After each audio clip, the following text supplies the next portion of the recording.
एक अंधेरी रात राजा विक्रमादित्य बेताल को अपनी पीठ पर लादकर घने जंगल से गुजर रहे थे। चारों ओर सन्नाटा, पेड़ों से टपकती बूंदें और हवा में एक अनजाना डर। बेताल हंसा और बोला, राजन, थक तो नहीं गए? अगर चाहे तो तुम्हें एक रहस्यमयी कहानी सुनाऊं, लेकिन याद रहे, बीच में बोलोगे तो मैं फिर लौट जाऊंगा पीठ पर। विक्रम चुप रहे। बेताल ने कथा शुरू की। कथा: अद्भुत नगर और बिना आवाज के राजा। एक समय की बात है, जंगल के पार एक अजीब नगर था, मौनपुर। इस शहर की सबसे अजीब बात थी कि पूरा नगर आवाज रहित था।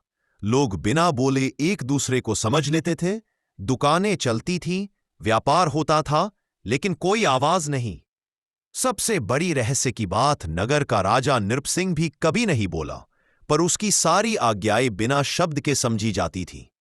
एक दिन उस नगर में एक युवक आया, नाम अभिनव। उसे यह आश्चर्य लगा कि बिना बोले कोई कैसे राज चला सकता है। उसने पता लगाने की ठानी। उसी रात उसने देखा कि राजा अपने महल से अकेले जंगल की ओर जा रहा है। वह पीछे पीछे चुपचाप गया। राजा एक प्राचीन गुफा में दाखिल हुआ। अंदर अंधेरा था, लेकिन राजा ने एक प्रकाश स्तंभ जलाया और सामने एक विशाल पत्थर का सिंह जी उठा। वह सिंह बोलने लगा, तुम्हारी आवाज मेरे पास है नृपसिंह। जब तक तुम मुझे रोज प्रकाश अर्पित करोगे, मैं तुम्हें शहर का मौन नियंत्रण देता रहूंगा। अगर एक रात भी प्रकाश छूट गया, सब नष्ट हो जाएगा।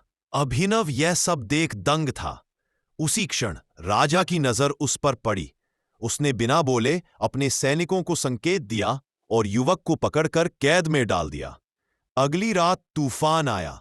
बिजली और बारिश ने शहर को हिला दिया। राजा